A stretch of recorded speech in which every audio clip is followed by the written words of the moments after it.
북한을 위해서 기도하러 오신 여러분들 주님의 이름으로 환영하고 축복합니다. 오늘 북한에 대해서 좀 나누려고 하는데요. 우리가 북한을 위해서 기도할 때 중요한 것은 그 대상을 정확하게 아는 것이 중요하다고 저는 생각합니다. 그래서 오늘은 북한에 대해서 나눠드리려고 하고요. 다음 달은 북한 사람에 대해서 좀 나눠드리려고 합니다. 그래서 북한이 어떤 나라고 우리가 어떻게 기도해야 될지, 우리가 북한 사람들은 어떻게 이해하고 그들과 함께 통일을 준비해야 되는지 좀 나눠보려고 합니다. 여러분, 우리가 북한을 정확하게 안다는 것은 어려운 문제라고 저는 생각합니다. 왜냐하면 정보가 너무 제한적이고, 그렇죠? 우리가 그 땅을 자세히 들여다볼 수 없는 한계가 있기 때문에 그 땅을 정확하게 한다는 것은 참 많은 어려움이 있겠지만, 그럼에도 불구하고 오늘 주어진 시간 안에서 우리가 보편적 가치 관점에서, 또 심리학이라는 관점에서, 또 법적과 영적인 관점에서 한번 북한을 살펴보면서 우리가 뭘 붙잡고 북한과 싸워야 하는지 좀 함께 나누려고 합니다. 오늘날 우리가 북한을 바라볼 때 크게 나눈다면 두 가지의 북한을 바라보는 관점이 있지 않을까 싶습니다. 첫 번째는 북한을 경계 대상으로 바라보는 것이고, 두 번째는 북한을 협력의 대상으로 바라보는 관점입니다. 먼저 이 북한을 경계 대상으로 바라본다면 북한은 어떤 나라이냐면 대한민국의 안보와 생명을 위협하는 국가입니다. 여러분 기억할지 모르겠지만 6.25도 일으켰지만 1960년대에 무장공비 사건도 있었고 70년대에 판문점 독기 사건이 있었습니다. 1980년도에는 아웅산에서 테러가 나서 정말 대통령이 죽을 뻔한 사건 기억하고 계실 겁니다. 여러분 1980년대에 저도 이제 한국에 와서 안 사실이지만 KAL 여객기 폭파 사건이 있었어요. 수백 명이 비행기를 타고 날아가는데 그 하늘에서 터져버린 겁니다. 북한 요원이. 1990년대에 서해 해상 사건이 있었고 2010년도에 천안함 연평도 사건이 있었어요. 연평도 사건이 있을 때는 제가 군에서 복무를 할 때요, 실제로. 그래서 저희가 그 군에 있을 때 연평도에서 이제 포격 사건이 일어났을 때 저희가 굉장히 긴장을 많이 했었습니다. 전쟁이 일어나는구나, 드디어. 그리고 북한 군인들은 굉장히 좋아합니다, 사실은. 너무 힘들기 때문에 뭐라도 좀 터졌으면 좋겠다라는 그 심리가 있었는데 안 일어났어요. 아무튼 21세기에 들어와서도 여전히 북한은 계속적으로 도발하고 핵 실험들을 하고 미사일을 계속 발사하면서 대한민국의 안보를 위협하는 국가로 우리가 인식하고 있습니다. 자, 우리가 북한을 이렇게 경계의 대상으로 바라보고 주적으로 규정한다면 북한을 압박하고 봉쇄할 수밖에 없어요. 그래서 여러분 이런 관점으로 바라봤을 때는 강력한 힘과 우위를 가지고 북한을 압박 봉쇄해서 결국에는 대화의 장으로 나올 수밖에 없는 구조를 만들겠다는 정책이 수립될 수밖에 없습니다. 여러분 사실 이러한 관점으로 바라본다면 여러 가지 문제들이 많이 있겠지만 가장 큰 문제는 북한과의 협력과 대화가 완전히 단절된다는 것입니다. 여러분 이러한 정책을 폈을 때 대표적인 사례가 아마 개성공단 중단 및 철수 이런 것들이 아마 생각나지 않을까 싶습니다. 대북 확성기가 얼마 전에 제재가 되고 남과 북의 협력 대화가 거의 단절된 현실을 우리가 바라보고 있습니다. 또 다른 북한을 바라보는 관점이 있는데 그 이미지가 있나요? 있었네요. 이제 나오네요. 이 다음 겁니다. 다음 거. 북한을 경계의 대상으로 보는 것이 아니라 괜찮습니다. 협력의 대상으로 본 겁니다. 북한은 우리를 위협하는 존재가 아니라 같은 민족이기 때문에 공존과 평화의 길을 함께 모색해야 한다고 바라보는 관점이에요. 북한이 경제적으로 어렵기 때문에 우리가 지원하고 도와주면 그들이 핵을 포기하고 대화와 협력의 장으로 나오게 될 것이라는 신념을 가지고 펴는 정책이라고 할 수 있겠습니다. 예전에 김대중 정부의 아마 햇볕 정책이 아마 이와 같은 관점에서의 정책이 아닐까 싶습니다. 그래서 그때 많이 있었던 것이 뭐 개성공단이라든가 금강산 관광이라든가 뭐 코리아 팀 결성이라든가 당시 한국 연예인들이 무지 북한에도 많이 왔어요. 제가 어릴 때 기억나는 장면은 뭐였냐면 그 송해 돌아가신 고 송해 선생님이 평양에 와서 그 전국 노래자랑인가요? 그걸 평양 노래자랑으로 했었던 그게 생중계됐던 기억이 많이 있어요. 여러분 이때 정말 맨날 뭐 다시 만납시다 뭐 이런 노래 많이 하고 북한에도 또 정말 통일이 될라나 이런 생각을 많이 가졌던 시절이 있었어요. 이런 북한을 이렇게 협력의 대상으로 인식하고 평화와 공존의 길을 모색하는 것으로 바라보면 북한의 군사적 위협에 대처하기 굉장히 어렵습니다. 여러분 실제로 이러한 관점에서 통일 대북 정책을 주도했던 분들이 계속 주장했던 게 뭐였냐면 북한은 핵 개발 능력이 없다고 얘기를 했어요. 그때 당시 지원을 해주면서 그리고 핵을 발사를 했을 때는 북한의 핵은 공격용이 아니라고 이야기를 했어요. 그리고 나중에 지나 보니까 김정은은 비핵화 의지가 확고하다고까지 얘기를 했어요. 우리가 그런데 오늘 뉴스를 통해서 계속 확인하게 되는 것은 뭐냐면 김정은과 김여정은 계속적으로 무슨 이야기를 하냐면 한반도에 핵전쟁을 일으킬 수도 있다. 이 얘기를 공공연히 공개적으로 발언들을 많이 하고 있어요. 실제로 북한이 핵을 이제는 소형화해서 언제든지 탄 듯이 실어서 날려보낼 수 있는 기술들을 개발하고 있고 지금 거기에 돈을 쏟아붓고 있는 것도 우리가 잘 알려진 사실입니다. 여러분 앞에서 잠깐 이 북한의 두 관점을 제가 설명을 해드렸는데 여러분 북한을 어떻게 이해해야 우리가 그 땅을 온전히 바라보고 기도할 수 있을까요? 저는 북한을 이해하고 바라볼 때 좀 제안하고 싶은 것은 우리의 생각과 감정, 이념적 생각은 많이 내려놓고 객관적 입장에서 북한을 좀 바라보는 자세가 필요하지 않을까 싶습니다. 앞에서 말씀드렸지만 북한을 객관적으로 바라본다는 거 굉장히 쉽지 않아요. 자료가 제한적이고 정보가 신뢰할 만한 정보를 우리가 접하기가 어렵습니다. 탈북민들의 증언만 가지고 우리가 북한을 이해한다는 거 저는 한계가 있다고 생각합니다. 그래서 오늘 제가 이 시간에 그럼에도 불구하고 이 보편적 가치의 관점에서 또 시간이 된다면 우리의 인간이 가지고 있는 그 심리학의 관점에서 북한을 좀 살펴보고 영적인 의미에서 한번 북한을 이해를 해보려고 합니다. 자, 먼저 이 보편적 가치 앞에 나와 있는데 인류 모두가 추구하는 가치잖아요, 그렇죠? 자유라든가 인권이라든가 평화, 평등, 복지, 생명 이런 것들은 대한민국만 그렇죠? 추구하는 것이 아니라 전 세계 민주주의를 추구하는 모든 국가가 공통으로 추구하고 있는 가치이기 때문에 이 가치의 관점에서 한번 북한을 바라보고 좀 이해하면 어떨까 한번 제안해 봅니다. 자, 첫 번째 자유입니다. 여러분 북한에 자유가 있을까요? 없겠죠, 그렇죠? 자유가 없습니다. 여러분 북한의 공식 명칭은 조선민주주의 인민공화국입니다. 근데 그 나라에 실제로 들어가 보면 자유가 없어요. 이동의 자유도 없고 표현의 자유, 예배의 자유, 사상의 자유 그 어느 것도 그 땅에 허용된 것이 없습니다. 오직 수령과 당의 획일화된 정책과 사상을 주입받고 세뇌당하는 그래서 그것에 위배되면 죽어야만 하는 나라가 북한이에요. 북한에서 남한 미디어를 보면 처형당합니다. 볼 수 없어요.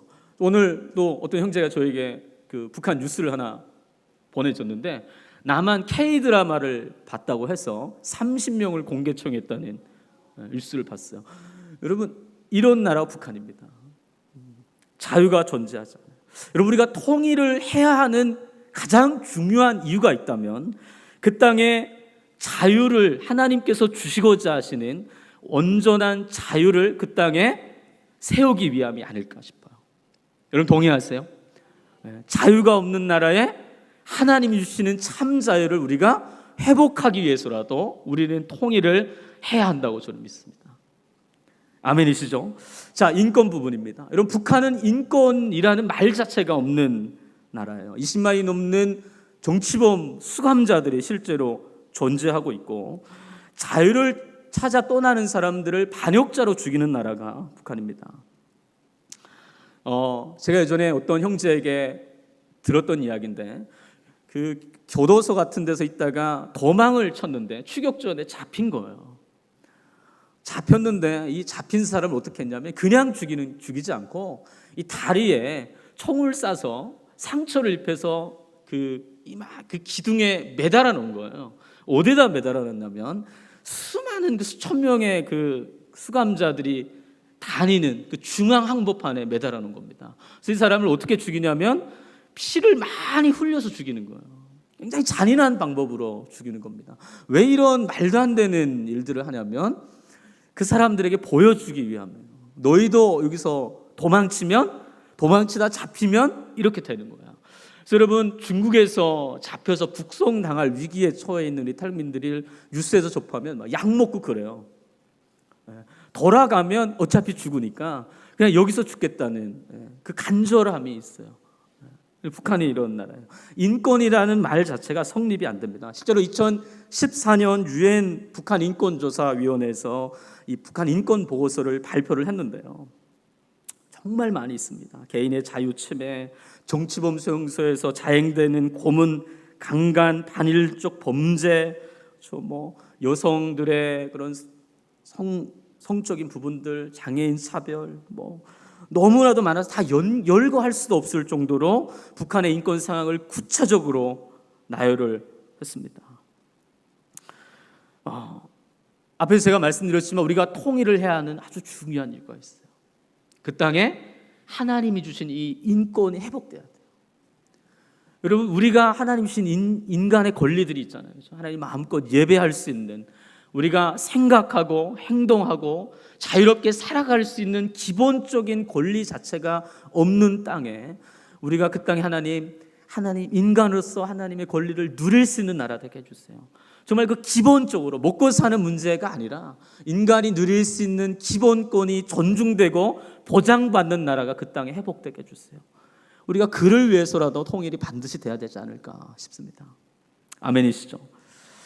자, 여러분, 평등 말할 것도 없어요. 평등하지 않습니다. 여러분, 북한에 수십 개의 계급이 존재하는 거 강사분들을 통해서 많이 들었을 거예요.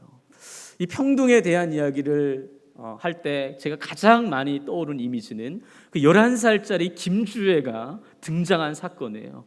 제가 깜짝 놀라는 게 뭐냐면 그 할아버지 뻘 되는 별 주렁주렁 단 사람들이 그 11살짜리 앞에서 무릎 꿇고 그렇게 하는 것들을 보면서 참 희한한 나라다, 저 나라는. 이런 그 모습을 보면 참 불쌍해 보이지 않으세요? 이런 그 땅에 인간의 평등이 존재할 거라고 생각하는 거는 굉장히 어리석은 거라고 생각합니다. 굳이 설명해 주지 않아도. 복지도 마찬가지입니다. 이런 북한은 겉으로는 무상교육과 무상의료, 무상주택을 주는 나라라고 그렇게 이야기를 해요. 근데 여러분, 제가 북한에 살았지만 실제로 북한 아프면 죽어요. 약이 없습니다. 약을 사가지 않으면 고칠 능력이 없어요. 대학교도요, 돈이 없으면 공부하기 굉장히 어려워요, 북한은. 여러분, 집도 그냥 주기는 하지만 난방도 안 되고 물도 안 나오고, 저희처럼 시골에 사는 사람들은 그래도 좀 괜찮은데 이 도시에서 이제 아파트에 사시는 분들은 굉장히 쉽지 않은 일이에요. 물도 없고 전기도 안 들어오고 너무 열악한 상황 가운데 북한이 살아가는 거죠. 북한은 모두 가난하고 어떤 복지도 누릴 수 없는 아주 극빈한 국가예요. 사회적 약자들을 도와줄 자원 자체가 없는 나라가 북한입니다. 사실 이 복지라는 것 자체가 북한에서는 성립이 되지 않는 단어이기도 합니다. 예전에 제가 복음통일 아카데미를 들을 때 인유한 박사님께서 이제 북한의 의료 상황에 대해서 이제 나눠 주신 적이 있어요. 근데 그 북한의 그 병원들을 보니까 너무 열악했어요. 그 닌겔 같은 것도 세균 때문에 이게 비닐 딱 포장된 데 해야 되는데 맥주병이나 술병 이런 데다 이제 닌겔을 맞는 겁니다. 여러분, 거기다 안 맞는 이유는 세균이 다 몸속으로 들어가기 때문에 굉장히 위험해요. 그러니까 그런 데서 이제 수술을 받고 그 치료를 받으면 병을 고치러 가는 게 아니라 오히려 가면 죽을 확률이 굉장히 많아요. 그러니까 이게 이제 북한의 현실이라고 생각하시면 됩니다. 그럼 뒤에 나오는 생명권이라든가 이런 것도 평화라든가 이런 북한은 어느 것 하나 존중되거나 지켜지지 않는 나라예요. 평화에 대해서도 좀 살펴보려고 합니다. 여러분, 북한이 평화를 원한다고 생각하세요? 어떻습니까? 제가 이해하건대 북한은 평화적으로 한반도 문제를 해결할 마음이 없어요. 왜냐하면 여러분, 북한을 가리켜서 무슨 나라라고 하냐면 유훈 통치 국가라고 지칭합니다. 유훈 통치 국가. 여러분, 김정은이 어린 나이에 북한의 그 공화국의 주석이 될 수 있었던 가장 중요한 이유는 뭐냐면 그 사람이 능력이 탁월해서가 아니에요. 왜 대통령이 된 거죠? 북한에 김일성의 그 혈통이기 때문에 그렇습니다. 김정일의 자식이기 때문에 그 어린 나이에 그 북한의 최고 지도자의 자리에 올라간 것이죠. 자, 김정은이 자신의 정통성을 인정받기 위해서는 독자적으로 인정받을 수 없어요. 어떻게 해야 인정을 받느냐면 할아버지나 아버지가 남겼던 유훈을 이어받아서 그것을 이뤄내야만 정통성이 있는 거예요. 그래서 북한을 가리켜서 그냥 국가라고 하는 것이 아니라 유훈 통치 국가라고 얘기하는 거예요. 여러분, 북한 그 김일성은 신적인 존재입니다. 신적인 존재. 실수할 수 없는 사람이에요. 그러니까 이야기하면 그게 법이에요. 법입니다. 그래서 김일성이 한마디 하면 그 말에 의해서 정책이 수립되고 방향이 결정되는 나라가 북한이에요. 왜냐하면 신이기 때문에 실수할 수가 없어요. 예전에 1972년도인가요? 그 남한의 그 중앙정보부 이우락 중앙정보부장이 북한에 가서 최초의 남북 공동 선언을 발표하고 왔습니다.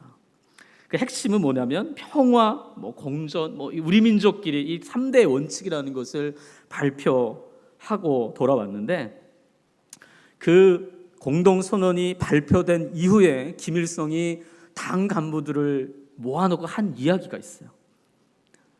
이미지가 준비됐습니까? 제가 읽어드릴게요. 이런 얘기예요. 남조선을 해방하고 조국을 통일하기 전에는 우리에게 평화란 있을 수 없다는 사실을 순간도 잊어서는 안 된다. 이게 김일성이 남긴 유훈입니다. 이거 바뀔 수 없는 거예요. 바뀔 수 없는 겁니다. 김정일도 마찬가지예요. 여러분, 김정일도 남한을 평화적으로 통일하겠다고 생각하지 않았어요. 제가 군복무할 때가 이제 김정일이 살아 있었을 때인데, 제 군내 복무를 하고 나서 가장 많이 들었던 이야기, 군에서 많이 가졌던 신념은 뭐냐면 무력으로 통일하겠다는 무력 통일론이었어요. 북한에서는 한국과 대할 마음이 없어요. 그래서 예전에 김정은이 와서 평화 이야기를 하고 이럴 때 저만 그렇게 생각하는 것이 아니라 우리 북한에서 오신 분들은 다 느껴져요. 이제 가짜라는 거. 가짜라는 거. 여기서 우리가 이러한 북한의 어떤 신념들, 그 전략들을 우리가 잘 알 필요는 있겠다, 이런 마음이 있어요. 자, 두 번째로 제가 북한을 좀 어떻게 우리가 좀 들여다볼 수 있을까 고민하다가 어떤 교수님의 이제 강의를 들으면서 이 관점으로 한번 들여다봐야 되겠다, 그런 생각을 했어요. 이런 범죄 심리학자들, 특별히 이 사이코패스들, 심리학자들이 분석한 사이코패스 범죄자들에게 공통적으로 드러나는 심리 성격이 있다고 해요. 그게 뭘까요? 첫 번째는 남 탓하기라고 해요. 남 탓하기. 여러분, 사이코패스라는 이야기를 하면 가장 먼저 떠오르는 인물이 2003년부터 2004년까지 20명의 사람들을 살해했던 연쇄살인마 유영철이 많은 사람들이 많이 떠올린다고 해요. 여러분, 이 유영철이 정말 끔찍한 그런 연쇄살인을 저지르고 경찰에 붙잡히고 나서 기자들이 막 몰려들었을 때 했던 이야기가 굉장히 충격적인 이야기를 했다고 해요. 이 사건을 계기로 여성들은 몸을 함부로 굴리지 말고 부유층은 각성하라라는 이야기를 했다고 해요.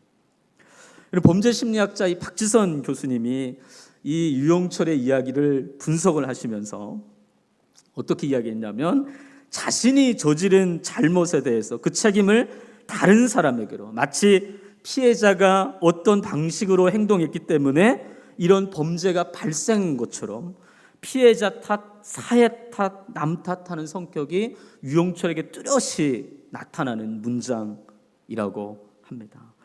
그럼 또 다른 연쇄살인범 정남규가 2007년도 교도소에서 어떤 기자에게 쓴 편지가 공개된 적이 있었어요. 그럼 기억나시는지 잘 모르겠습니다. 북한 사람인 저도 아는데 여러분들이 모르면 굉장히 심각한 게 아닐까.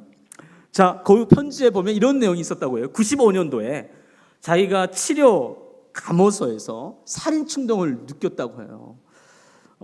그래서 살인 충동을 느낀다고 분명히 말했는데 받아들여지지 않았다는 거예요.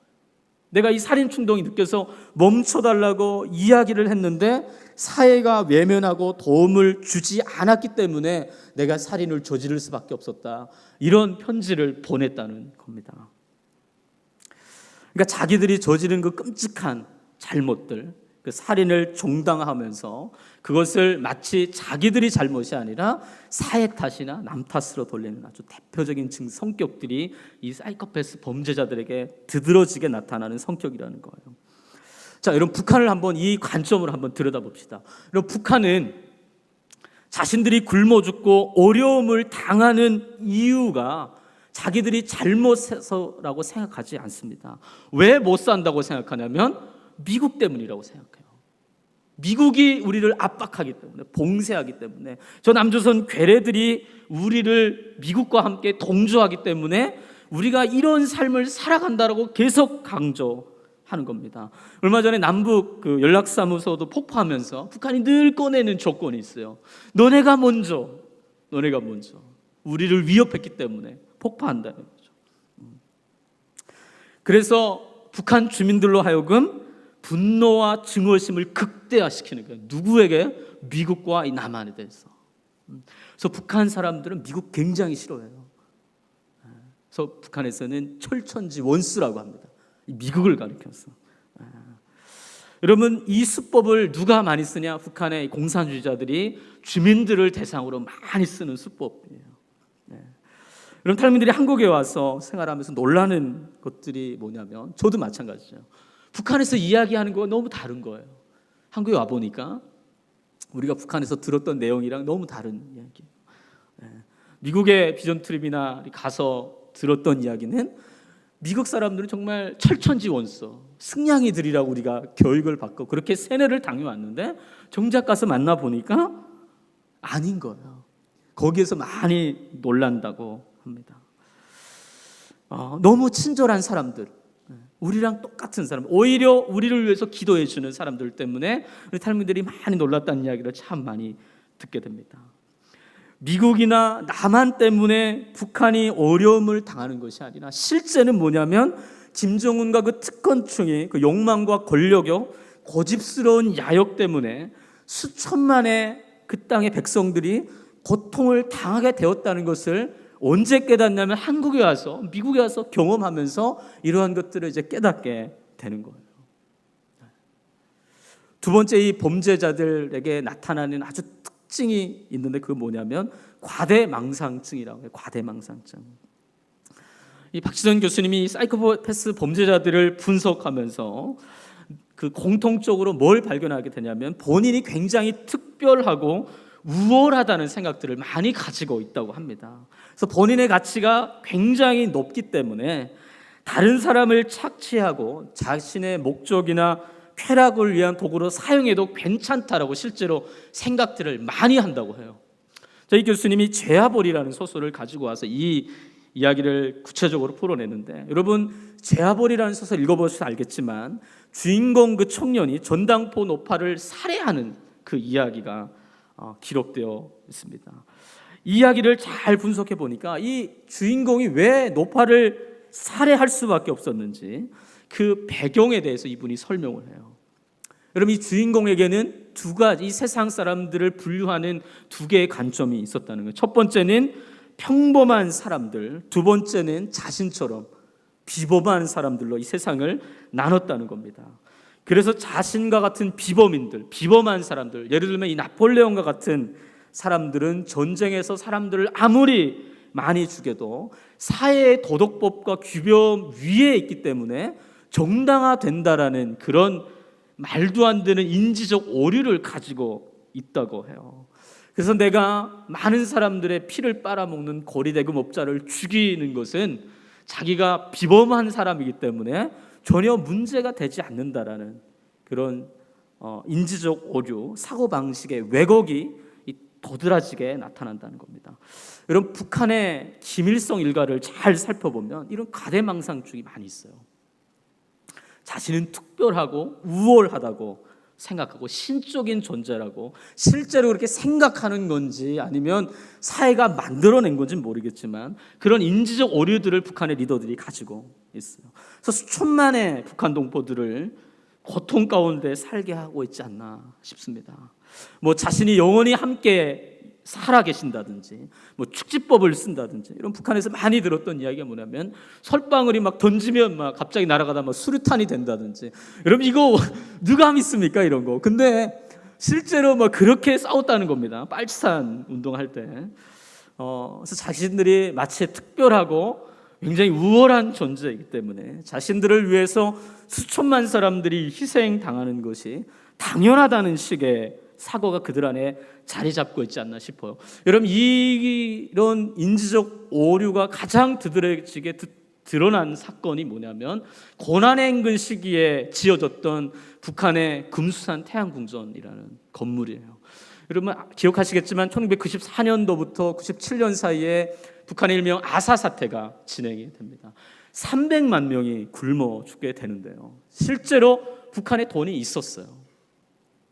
북한의 리더들이 자신의 백성들이 그렇게 많이 굶어 죽을 때 식량을 사다가 백성들을 살려낸 것이 아니라 그들이 3년을 먹여 살릴 돈을 갖다가 뭘 했냐면 그 김일성의 궁전을 치는데 다 쏟아부었어요. 말도 안 되는 이야기죠. 그 한 사람, 죽은 사람 때문에 300만 명이 굶어 죽는데 그냥 방치를 해버린 거죠. 왜냐하면 그 죽은 수령을 안치하는 궁전을 짓는 게 그 수백만의 사람들이 굶어 죽는 것보다 훨씬 더 중요하다고 그들이 아마 생각하지 않았나 싶습니다. 굉장히 위험한 사고를 가진 집단이 아닐까 싶어요. 여러분, 이런 범죄자들을 집중적으로 연구한 미국의 야컬슨 세미나우라는 그 단체가 있는데 여기서 이 1000여 명의 범죄자들을 실제로 이제 심리를 분석하고 발표한 내용이 있습니다. 그들에 의하면 이 범죄자들에게 많이 나타나는 인지적 왜곡, 그 사실을 오류하는 것은 뭐냐면 실제는 아무 능력도 없고 아무것도 할 줄 아는 것도 없고 남들보다 못하고 열등한 존재인 자기 자신을 직면할 용기가 없기 때문에 이런 사고의 오류들이 생긴다고 진단을 합니다. 여러분, 북한에서 뉴스나 드라마나 노래나 노동신문과 같은 이 매체들을 보면 북한이 전 세계에서 가장 살기 좋은 나라예요. 그렇게 막 선전을 합니다. 그래서 지상낙원이라고 이야기를 하거든요.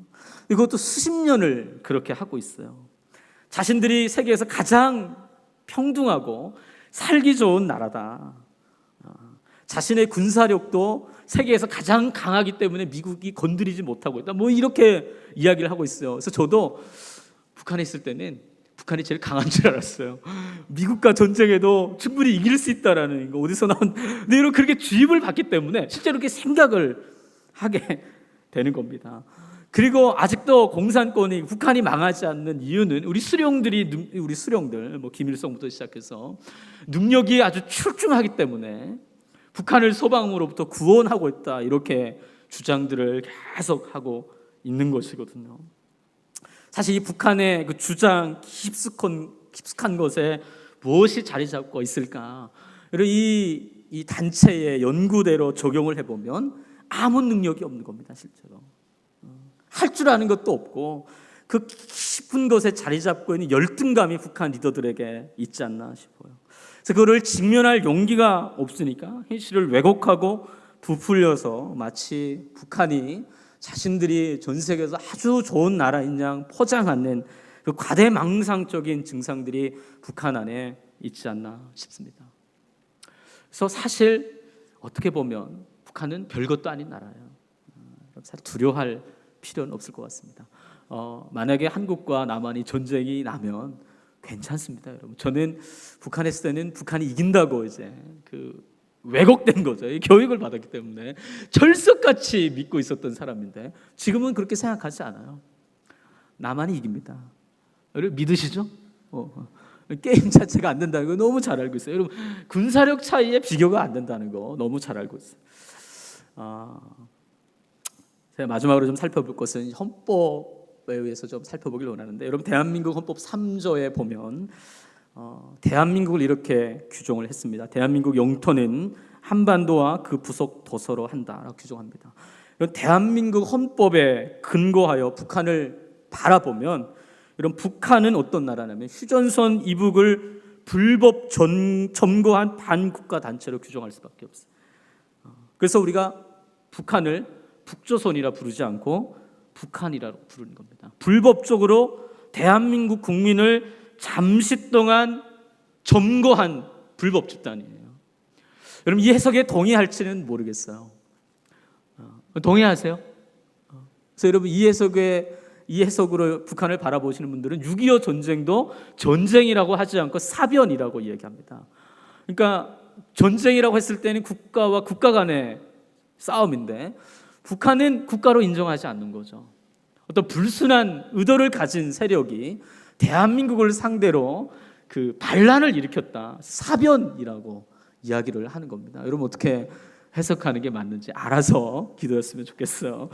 여러분 헌법에 의하면 이렇다는 겁니다.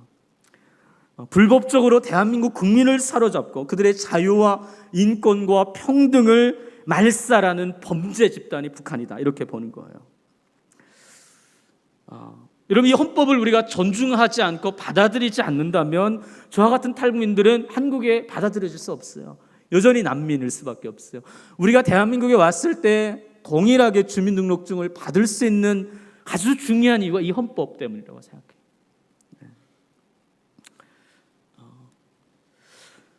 여러분 이 헌법에 의하면 대한민국에서 북한을 이해하는 아주 중요한 원리를 우리가 발견하게 됩니다.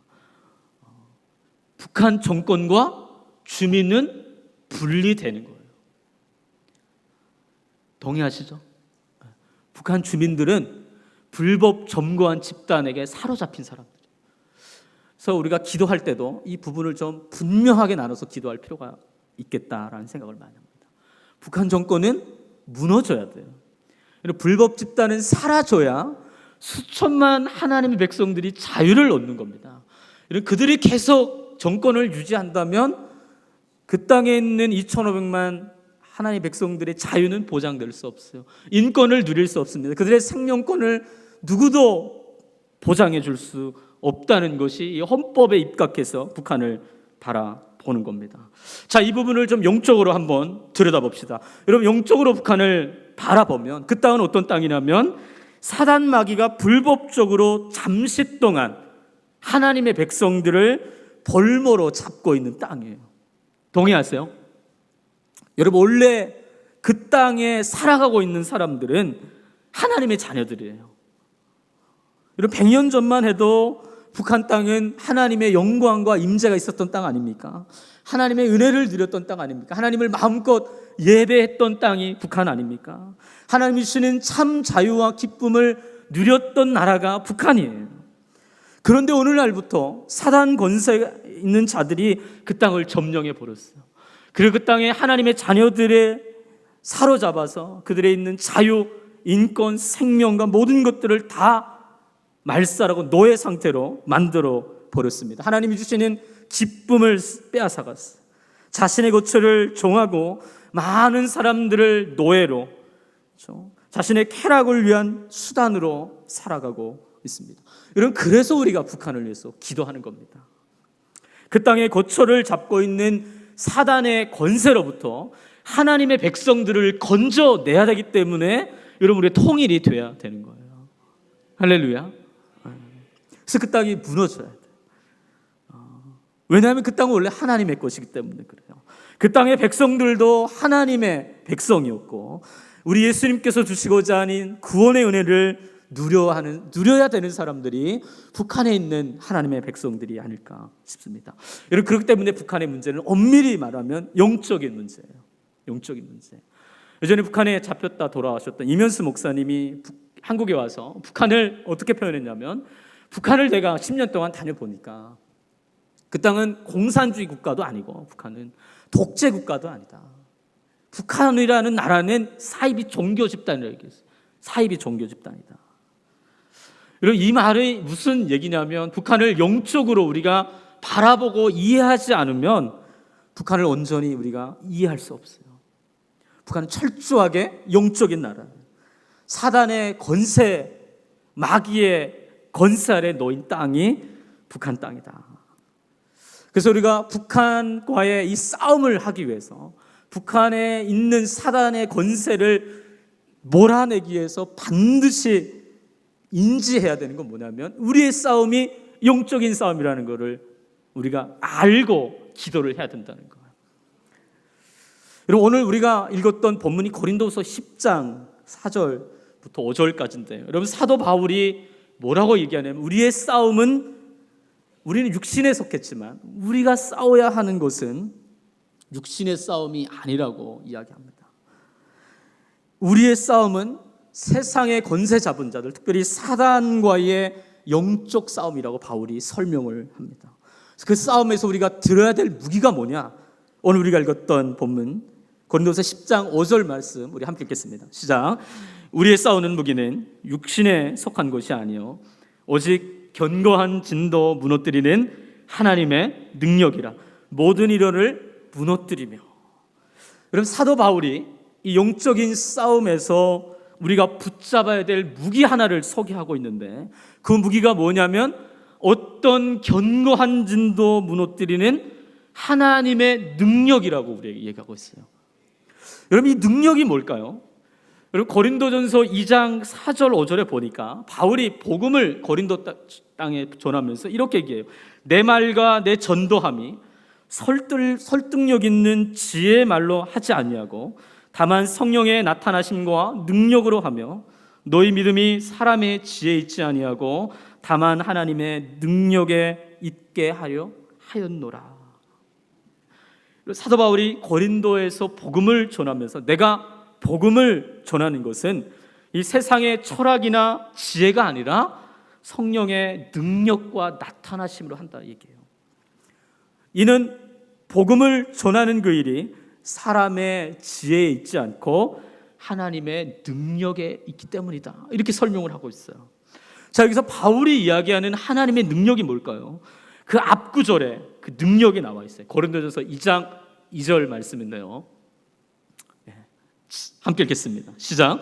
내가 너희 중에서 예수 그리스도와 그가 십자가에 못 박히신 것 외에 아무것도 알지 아니하기로 작정하였습니다. 아멘. 여러분, 바울이 말하는 하나님의 능력이 뭘까요? 예수님이에요.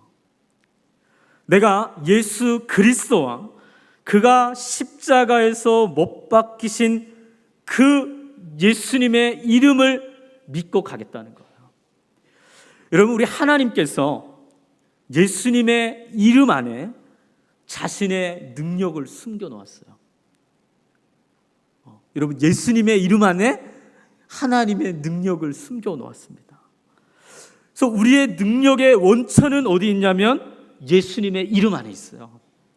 그분이 십자가에서 사단의 모든 권세를 깨트리신 것, 그것을 믿음으로 붙잡는 것이 우리가 사단과 싸울 때 들어야 될 하나님의 능력이라고 바울이 선포하고 있는 겁니다.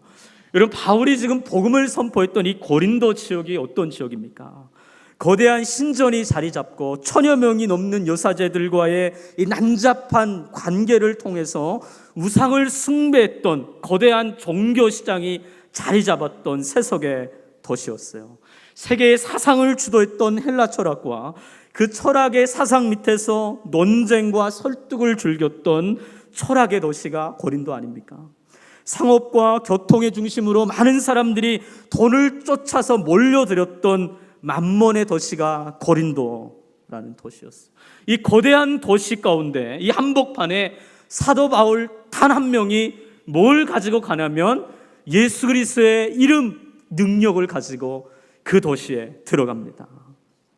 어둠이 가득했던 그 도시에 예수님의 능력이 나타나기 시작해요. 어둠 가운데 있던 자들이 주님께 돌아오는 일들이 일어나게 됩니다. 놀라운 하나님의 역사들이 세속의 도시 가운데 풀어지기 시작하는 겁니다. 여러분, 우리가 북한을 정확하게 이해하는 거 너무 중요하다고 생각해요. 동의하시죠, 여러분? 여러분, 그것보다 훨씬 중요한 게 있는 게 그것이 뭐냐면 우리 안에 예수님의 이름을 붙잡는 거예요. 여러분, 사도 바울이 사단의 소굴을 향해 나아갈 때 붙들었던 것은 그 지역에 대한 이해도 있었겠지만 예수님의 이름 안에 숨겨놓던 하나님의 능력 그 하나를 가지고 들어갑니다. 예수님께서 이미 십자가에서 모든 마귀의 권세를 꺾어내셨다는 그 놀라운 믿음을 가지고 그 땅에 들어가는 겁니다. 그리고 그 도시를 변화시켜내는 겁니다. 여러분, 100여 년 전에 우리 선교사님들이 운둔의 땅 한국에 예수의 이름을 가지고 들어오게 됩니다. 그들이 이 문화를 잘 알았을까요? 몰랐습니다. 한국말도 몰랐어요. 제가 우리 딸내미가 그 분당에 있는 어느 교회에서 운영하는 선교원을 다니고 있는데 학부모님들 식사 자리에 이제 초대를 받아서 이제 가게 된 겁니다. 제가 어느 날 갔는데 앞에 미국 사람이 앉아 있는 거예요. 학부모가 미국 사람인데 한국말을 너무 잘해요. 제가 깜짝 놀랐어요. 왜 이렇게 한국말을 잘하네요. 이분이 하나님께서 시카고에서 이제 태어나신 분인데 기도 가운데 하나님께서 북한 선교에 대한 강력한 마음을 주셔서 중국에서 사역을 하다가 북한에 오랫동안 코로나 이전까지 사역을 하다 돌아오신 분이었어요. 근데 이야기하는 중에 어디서 사역을 하셨어요? 그랬더니 이야기하는데 자강도 희천에서 사역을 했다는 거예요. 제가 깜짝 놀랐어요. 제 고향이 희천이거든요. 여러분, 제 고향에서 온 사람들이 없어요, 한국에. 희천에서 오랫동안 먹이고 입히는 사역을 했다는 거예요. 이분이 희천에 들어갈 때 한국말을 몰라요. 북한 말을 모르고 그냥 들어갔는데, 모르니까 이제 필요들을 이제 조사를 할 때 뭐 사람들의 이제 몇 명 사는지 조사를 하는데 뭐 말이 서투니까 뭐 몇 개 뭐 이렇게 이제 얘기하다가 어느 날 이제 얘기하다가 뭐 집에 몇 마리 있어요? 이렇게 물어봤다는 거예요. 집에 몇 마리 사세요? 몇 마리 사세요? 그러니까 한국말이 너무 서투니까. 근데 그 몇 마리 사세요가 북한 분들의 그 강직 그 미국 사람에 대한 경계심을 다 허물어 버렸다는 거예요. 그리고 북한 사람들이 미국 사람들이 질문하면 얼마나 그 긴장되겠어요, 그렇죠? 우리가 그렇게 싫어하던 이 철천지 원수가 와가지고 도와준다고 하니까 얼마나 그 꺼림직하겠어요. 그러면서 이제 그 주민들과 이제 친하게 지냈다는 막 이야기를 하는 거예요. 그 사랑을 가지고 북한 땅에 들어간 거예요. 여러분, 우리 선교사님들도 그런 마음으로 한국에 오지 않았을까 싶어요. 말도 모르고 문화도 모르고 단 하나 예수님의 그 복음 가지고 왔어요. 여러분, 근데 이 나라가 변했어요. 아무도 몰랐는데 예수의 이름에 능력이 있어요. 할렐루야. 그리고 복음의 능력이 있어요. 그래서 우리가 이 시간에 북한을 위해서 어떻게 기도해야 될까? 하나님, 우리가 예수 그리스도의 이름의 능력으로 그 땅에 선포합니다. 예수의 이름이 그 땅에 선포되게 하시고 지하교회를 통해서 계속적으로 고백되게 하시고 예수님의 이름의 능력이 나타나게 해주세요. 모든 견고한 진들, 어떤 이론도 다 무너뜨리고 오늘 바울의 고백처럼 그리스도에게 복종케 되는 그날이 속히 오게 해주세요. 할렐루야. 저는 그날이 올 줄 믿습니다. 사무엘상 17장 45절에도 보니까 여러분, 다윗이 이렇게 고백하죠. 다윗이 블레셋 사람에게 이르되 너는 칼과 단창으로 내게 나오거니 나는 만군의 여호와의 이름 네가 모욕하는 이스라엘 근대의 하나님의 이름으로 내게 나가노라. 여러분, 다윗이 거대한 골리앗을 향해서 붙잡았던 무기는 창과 칼이 아니라 하나님의 이름이었어요. 여러분, 골리앗이 아무리 거대하다 할지라도 하나님의 이름과 게임이 안 되는 거죠. 여러분, 이런 고백이 아니에요. 너는 육적인 무기를 가지고 나한테 나오지만 나는 하나님의 능력을 가지고 너한테 나간다. 게임이 되겠습니까? 우리가 북한을 위해서도 기도할 때도 마찬가지라고 생각해요. 하나님, 해결될 것 같지 않은 이 남북 문제, 이루어질 것 같지 않은 이 통일에 대한 문제들, 하나님, 이 거대해 보이는 이 장애물 속에서 우리가 예수의 이름을 붙잡고 선포합니다. 다윗이 붙잡았던, 사도 바울이 선포했던 예수님의 그 이름의 능력을 가지고 기도하고 선포하고 나갈 때, 여러분, 그 견고한 진들이 예수의 이름 앞에 무너질 줄 확신합니다.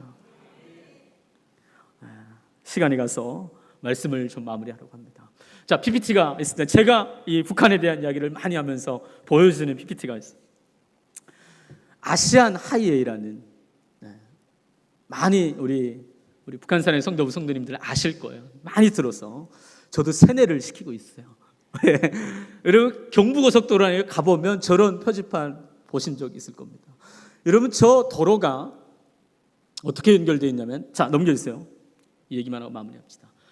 일본 도로는 그렇죠, 평양 거쳐서 신의주 건너서 중국 다 질러서 저렇게 어디 터키까지 올라가는 도로입니다. 6번 도로는 그렇죠, 동쪽을 통과해서 러시아를 가로질러서 터키까지 가는 도로가 다 뚫어져 있습니다. 도로명 기준은 한국 도로명 기준을 국제적으로 사용한다고 해요. 놀랍지 않습니까? 그리고 터키에서 애굽까지 어떤 그 도로가 연결됐냐면 로마 시대에 닦아놓은 어떤 왕의 대로가 연결되어 있습니다. 하나님은 준비가 되어 있습니다. 그래서 사도 바울이 전 세계에 복음을 전하러 갈 때 로마가 닦아놓은 길을 타고 갔어요. 이미 여러분, 도로가 이미 다 닦아져 있다니까요. 통일이라고 하는 것은 단순히 남과 북의 하나됨을 의미하지 않는다고 저는 확신하는 사람이에요. 하나님은 이 통일이라는 사건을 통해서 열방을 주님께 돌이키는 이 사역에 우리 민족을 쓰실 거라 좀 확신해요. 북한 사람들 보통 사람들 아니에요, 여러분. 아주 강한 민족입니다. 제가 늘 이야기하지만 이슬람을 바꿔낼 사람들은 북한 사람들밖에 없을까 이렇게 생각하고 있어요. 동의하시죠, 여러분? 여러분, 저 땅에 복음이 들어가면 하나님께서 저 사람들을 통해서 우리가 알 수 없는 놀라운 일들을 행하실 거예요. 그래서 여러분, 기대하셔도 좋습니다. 단순히 우리나라가 강해지고 경제적인 이유 이런 것이 아니라 하나님, 이 통일이라는 거대한 사건을 통해서 열방이 예루살렘까지 주의 복음이 들어가게 하시고 우리 한민족을 통해서 세계 선교를 마무리하게 해주십시오. 할렐루야. 저는 이 일에, 이 한반도를 주님이 사용하실 거라고 확신하는 사람이에요. 소망이 생기지 않으세요, 여러분? 그래서 오늘 이 시간에 기도할 때는 좀 슬픔의 기도가 아니라 그 땅에 일하실 하나님의 일들을 좀 기대하면서 기도했으면 좋겠어요.